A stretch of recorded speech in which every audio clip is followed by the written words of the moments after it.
It's a pleasure to rise as the first government speaker to speak in favour of the National Electricity Victoria Amendment, VicGrid Bill 2024. And from the outset, I would like to thank the Minister for Energy, Climate Action and the State Electricity Commission for her hard work as a trailblazer for the Victorian renewable energy transition. I extend that thanks to the Minister's entire team and the thousands of public servants in the Department of Energy and Climate Action and its associated entities for the work that they do. Make no mistake, Deputy Speaker, Victoria is in the middle of a renewable energy boom, and we're only just getting started. It's not words like those of the Greens political party, and it's not inaction like that we saw with the policy purgatory that was the previous Liberal National Government.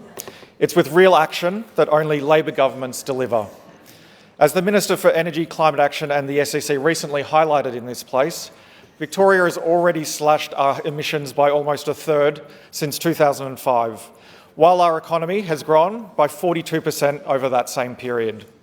It busts the myths peddled by the IPA science deniers and coal huggers that bold climate action is somehow incompatible with economic growth and prosperity. The reality is that bold climate action is delivering thousands of jobs, driving economic growth and boosting Victoria's economy to new heights. And it's why the Allan Labor Government proudly backs climate action. Since 2020 alone, we have delivered more than $3 billion of investment to support our renewables transition. Because we know that half of our emissions are created in the energy sector, and action in this space is the key to slashing emissions further. And this investment into renewables is paying dividends. To give the House some perspective on the scale of this transition currently underway, Victoria currently has over 5.2 gigawatts of large-scale wind and solar capacity online today. And there's another 7.5 gigawatts more in the way of projects approved by this government. That will more than double our large-scale renewables capacity. And of course, that is in addition to our hugely successful solar homes program and the Victorian community's passion for rooftop solar, which has delivered more than 4 gigawatts of capacity. The numbers speak for themselves. Our renewables transition is moving at a rapid pace under our government, and the contrast couldn't be any clearer when compared with the Baillieu-Napthine era, where investment and progress stagnated. Where would our state be if the Liberals and Nationals had had more time on these benches? The outcomes wouldn't be bad, they would be dirty, and they'd be nuclear.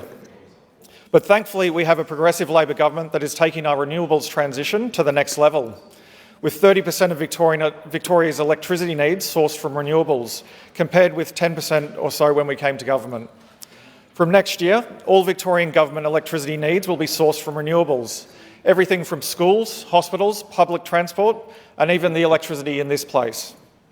We're only just getting started because at the 2022 state election, the Victorian people resoundingly endorsed the boldest energy policy in Victoria's history, putting power back in the hands of the Victorian people and accelerating decarbonisation across the entire economy. First, we're bringing back the SEC, creating 100% renewable government-owned power for Victoria. And we're well on the way with a power of work underway to deliver their first $1 billion of investment to grow our renewable energy workforce and drive down Victoria's energy prices, because we know that renewables are the cheapest form of new energy generation in this state. Second, we're bringing forward our net zero target to 2045, setting Victoria up with one of the fastest decarbonisation targets in the developed world. And for context, Deputy Speaker, our transition here in Victoria is set to be faster than the world leaders like Canada, Luxembourg or New Zealand. And third, we're accelerating our renewable energy targets, adding more renewable energy capacity to the Victorian grid and faster. Originally, we were set to have half of our energy sourced from renewables by 2030, but we're going to do even better, upping that target to 65%. And in just over a decade, in 2035, we'll have 95% of our energy sourced from renewables. That is bold, and only the Allan Labor government is making it happen. These three elements, bringing back the SET, bringing forward net zero and ramping up our renewable energy targets, were endorsed by the Victorian community at the last election. And I'm proud to be part of the Allan Labor government that is making this happen. And this bill before the House today, the National Electricity Victoria Amendment, VicGrid Bill 2024, is part of our legislative package to make it happen. Because as a government, we need to be setting the legislative conditions needed to support our whole-of-economy decarbonisation. The market won't magically do it alone. The Victorian government needs to lead the way as a proactive partner on this journey, making investments of our own and supporting the investment choices of our industry in our state. And that brings me to the specifics of today's bill. The National Electricity Victoria Amendment VicGrid Bill 2024, which is all about providing the legislative framework needed to deliver energy grid reform as we shift from fossil fuel electricity generation to renewables. This bill achieves this in a number of ways. First, it establishes the broad transmission planning objective, which the CEO of VicGrid will use in the creation of Victorian transmission plans, the first of which is due for publication in July next year. Furthermore, it writes into law the processes for the declaration of renewable energy zones across our state, including matters such as community consultation, but also detailed work around the renewable energy zones, which will connect to the transmission network. The bill also establishes a scheme to compensate landowners who host new transmission infrastructure, supporting the expansion of the transmission network in our state, and in addition to existing acquisition laws. Put together, these changes are all about supporting investment in our transmission network as we deliver a rapid renewable transition, because without the legislative framework, you can't deliver the benefits of our upcoming renewables boom. And what does that boom actually mean for Victorian families? It means a brighter future for Victoria's environment. It means cheap, reliable energy for households and businesses. And most excitingly, it means jobs. Thousands and thousands of great union jobs. And that is what excites me most as a dad, as an MP, and as a proud member of the ETU. This government's investment into renewables is going to set up the next generation with quality, stable jobs in a prosperous industry with immense capacity to deliver social and economic and environmental good for this state.